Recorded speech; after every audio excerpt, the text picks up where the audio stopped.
Hello दोस्तों, प्रभु यीशु मसीह में आप सबको मेरा प्यार भरा जय मसीह की सलाम। Praise the Lord. आज का जो संदेश है वो बहुत ही ज्यादा महत्वपूर्ण है। दोस्तों, बाइबल हमें जीना सिखाती है। बाइबल हमें सिखाती है कि किस तरीके से हम अपने परिवार को एक खुशहाली रूप में इसे बनाएं। और बाइबल सिखाती है कि एक पति को एक पत्नी को किस तरीके से आपस में प्यार के साथ और एक दूसरे की मदद के साथ अपने परिवार को किस तरीके से वो खुशहाल बना सकते हैं। तो एक खास विषय है जिसके ऊपर मैं आपसे बात करना चाहूंगा, और वो विषय है कि किन हालातों में एक पति को अपनी पत्नी की सहायता करनी चाहिए। कौन से ऐसी मुख्य बातें हैं जिनमें एक पति को अपनी पत्नी की सहायता करनी चाहिए।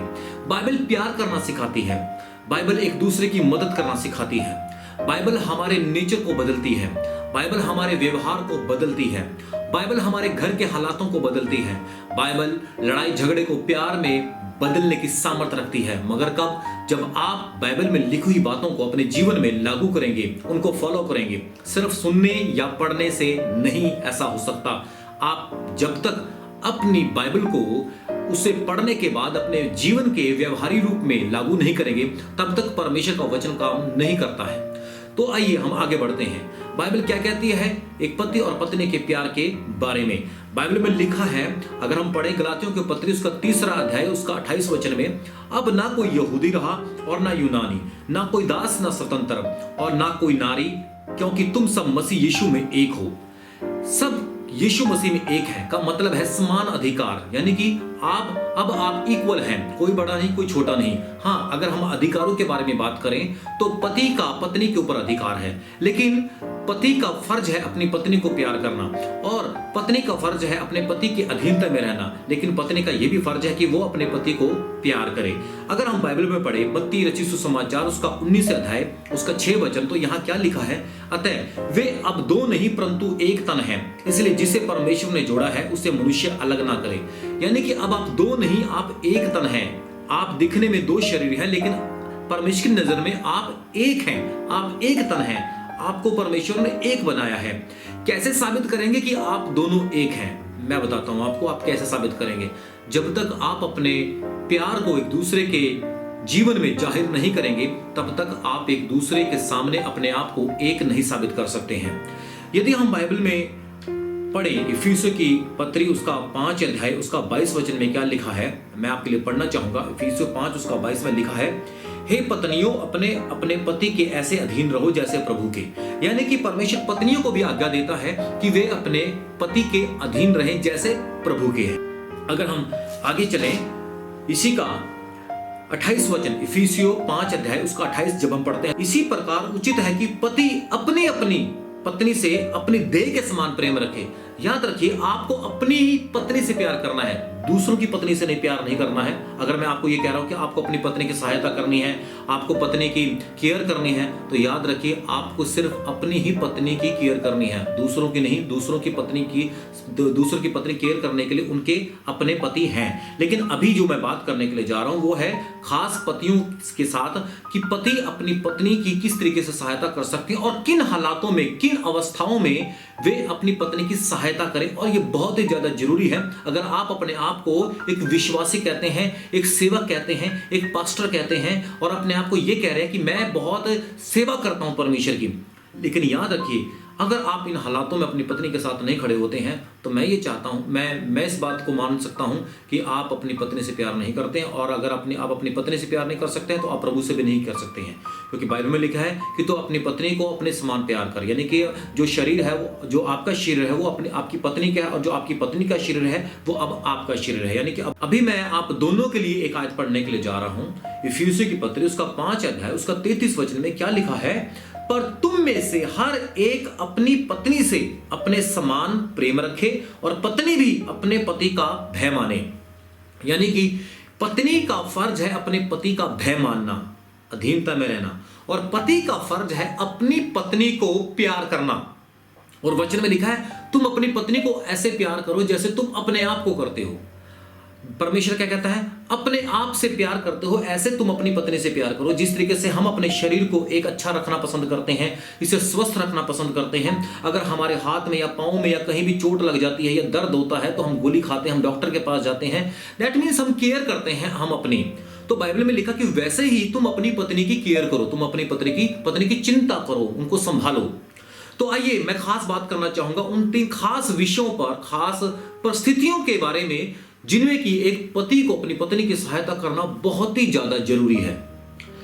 पहली जो बात है वो मैं करना चाहूंगा प्रेगनेंसी, यानी कि गर्भावस्था के दौरान।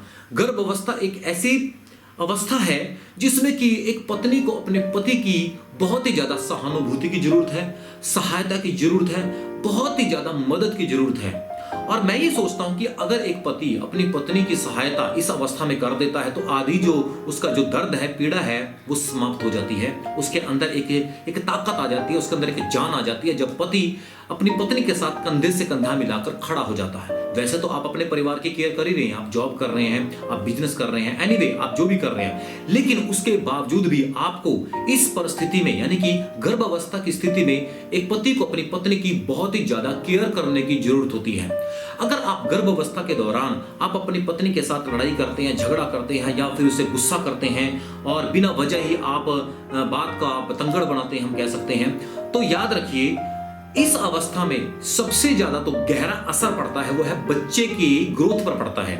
यानी कि बच्चे की बच्चे के जो हृदय होता है, बच्चे के जो ग्रोथ होती है, वो मेंटली तौर से, वो दिमागी तौर से भी बढ़ता है, वो दिल के तौर से भी बढ़ता है, वो शरीर के तौर से भी एक ग्रोथ करता है। तो उसमें उसको प्रॉब्लम आ सकती है।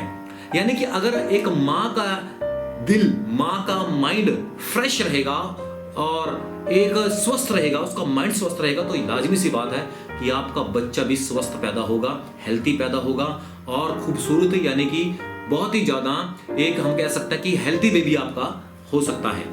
लेकिन अगर आप इस हालात में अपनी पत्नी के साथ व्यवहार अच्छा नहीं करते हैं तो इसका जो सबसे बड़ा जो गलत प्रभाव है वो बच्चे के ऊपर ही पड़ेगा। तो यानी कि अगर आप ये चाहते हैं कि आपका बच्चा हेल्थी हो, आपका बच्चा स्वस्थ हो, तो आपको अपनी पत्नी की केयर करना बहुत ही ज्यादा जरूरी है। और मैं तो पतियों को एक बात और कहना चाहूंगा, अगर आपको खाना बनाना नहीं आता, आपको झाड़ू पोछा लगाना नहीं आता है, तो आप सीख लीजिए इस काम को करने की। और दूसरा मैं कहना चाहूंगा कि यदि आपका विवाह नहीं हुआ है, आपकी शादी नहीं हुई है, तो आप पहले से ही इन बातों को सीख लीजिए, तैयारी कर लीजिए, क्योंकि समय आ सकता है इस काम को करने का। और मैं सभी के बारे में नहीं कह रहा हूं ऐसा, लेकिन कई घर में, कई परिवार में सास नहीं होती है या घर में कोई बड़ा नहीं होता है जो आपकी पत्नी की सहायता कर सके, आपकी पत्नी की मदद कर सके। तो मैं ये चाहता हूं कि इस समय के दौरान, इस अवस्था के दौरान एक पति का फर्ज है अपनी पत्नी की सहायता करना। तो दूसरा मैं आना चाहूंगा एक बहुत ही ज्यादा एक खास मुद्दे पर। वो अवस्था है एक बीमारी की अवस्था, जब एक पति ना प्रेग्नेंट है और कुछ भी से प्रॉब्लम नहीं है, लेकिन वो बीमार हो जाती है, अचानक ही बीमार हो जाती है, उसे बुखार आ जाता है या फिर उसको शरीर में कोई भी प्रॉब्लम आ जाती है। तो यहाँ पर भी एक पति का फर्ज है अपनी पत्नी की सहायता करना, अपनी पत्नी को प्यार करना। उस समय के दौरान भी एक पति का फर्ज है अपनी पत्नी की सहायता करना, अपनी पत्नी की मदद करना। यानी कि बीमारी अवस्था में भी एक पति का फर्ज है अपनी पत्नी की सहायता करना। तो दूसरा मैं आना चाहूंगा एक बहुत ही ज्यादा एक खास मुद्दे पर। वो विषय है मेंस्ट्रुएशन, जिसे हम कहते हैं मंथली पीरियड्स, जिसके बारे में आपसे खुलकर बात करना चाहूंगा। क्योंकि इस समय जब मैं आपसे बात कर रहा हूं तो हो सकता है आपको थोड़ी शर्म आए, आप थोड़ा सा लज्जा में भी आ जाएं, लेकिन ये इसमें कोई लज्जा में आने की बात नहीं है। ये आपके घर में माँ है, आपके घर में बहन है और आपकी पत्नी है। तो इस समय ये समय कैसा होता है जिसमें कि एक पति का फर्ज होता है अपनी पत्नी की सहायता करना, क्योंकि बहुतों के परिवार बड़े होते हैं, बहुतों के छोटे होते हैं। आप में से बहुतों का बच्चा भी नहीं हुआ है या फिर होने वाला है, या फिर आपके परिवार में बच्चे हैं, एक हो सकते हैं, 2 हो सकते हैं। लेकिन ये एक ऐसी परिस्थिति है जिसमें कि एक पति का पत्नी की सहायता करना बहुत ही ज्यादा जरूरी है। और देखा जाए कि इस तरीके में जब एक मंथली पीरियड्स होते हैं एक लेडीज को, तो उस समय क्या होता है कि जो एक औरत का जो शरीर होता है वो मानसिक तौर से और शारीरिक तौर से वो थोड़ा सा परिवर्तन होता है, यानी कि उसमें क्रियाशील होती है। जब एक लेडीज को, एक औरत को मेंसिव होती है, यानी कि पीरियड्स होते हैं, तो उसके हार्मोन्स चेंज होते हैं, जिससे कि उसको उस समय में जो रहना ना बड़ा मुश्किल होता है। काम करना, घर का काम करना और घर की देखभाल करना बहुत ही ज़्यादा इस समय वो इरिटेट भी हो जाती है, बहुत ही ज़्यादा चिड़चिड़ापन भी उसके अंदर आ जाता है। मुझे क्यों मालूम है? क्योंकि आई एम ऑलरेडी मैरिड, मैं शादीशुदा हूँ, मेरा विवाह हो चुका है और मेरी पत्नी है, बहुत सुंदर पत्नी है और बहुत अच्छी पत्नी है। तो इस समय में बहुत सारी हम एक पति को परिस्थिति को समझना पड़ता है, एक उसके उनके हालात को समझना पड़ता है, बहुत सारी चीज़ों को आपको कंट्रोल करना पड़ता है, आपकी एक शारीरिक इच्छा को भी आपको उस समय कंट्रोल करना पड़ेगा। आप उस समय थोड़ा ये ध्यान रखिए कि इस समय मेरी पत्नी को मेरी सहानुभूति की, मेरी सहायता की बहुत ही ज़्यादा जरूरी है। तो ये तीन अवस्थाओं में मैंने आपको बोला है कि आपको अपनी पत्नी का ध्यान रखना है। पहला, प्रेगनेंसी की अवस्था में यानी कि गर्भावस्था की अवस्था में आपको अपनी पत्नी का ध्यान रखना है। दूसरा, बीमारी की अवस्था में आपको अपनी पत्नी का ध्यान रखना है, केयर करनी है। और तीसरा यानी कि मेंस्ट्रुएशन यानी कि जिसे हम कहते हैं मंथली पीरियड्स, मेंसिव जिसे बोला जाता है, उस अवस्था में भी एक पति का फर्ज है अपनी पत्नी की बातों को जरूर ध्यान रखें, गौर रखें, क्योंकि एक पत्नी का एक बहुत बड़ा रोल होता है एक परिवार को संभालने में। तो उससे भी बड़ा रोल अब आपका है एक परिवार को खुशहाल बनाने में।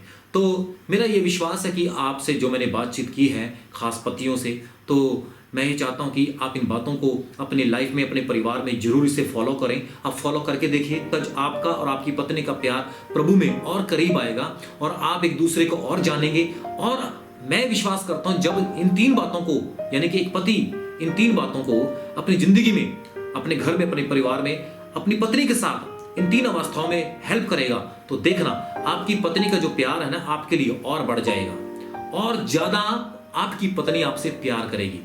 तो मैं इतना ही कहना चाहूंगा कि आप इन तीन अवस्थाओं में अपनी पत्नी को प्यार करें, अपनी पत्नी की सहायता करें, मदद करें। इसी का नाम है मसीह जिंदगी, इसी का नाम है प्रभु यीशु मसीह में बढ़ना, प्रभु यीशु मसीह में चलना। तो मैं विश्वास करता हूँ इस मैसेज के द्वारा आपने बहुत कुछ सीखा होगा। तो इसको सिर्फ आप सीखेंगे नहीं, बल्कि आप इसको प्रैक्टिकल कीजिए अपने जीवन में, अपने घर में, अपने परिवार में, अपनी पत्नी के साथ। Thank you. परमेश्वर इस मैसेज के सुने जाने पर आपको बहुत आशीष दे। God bless you.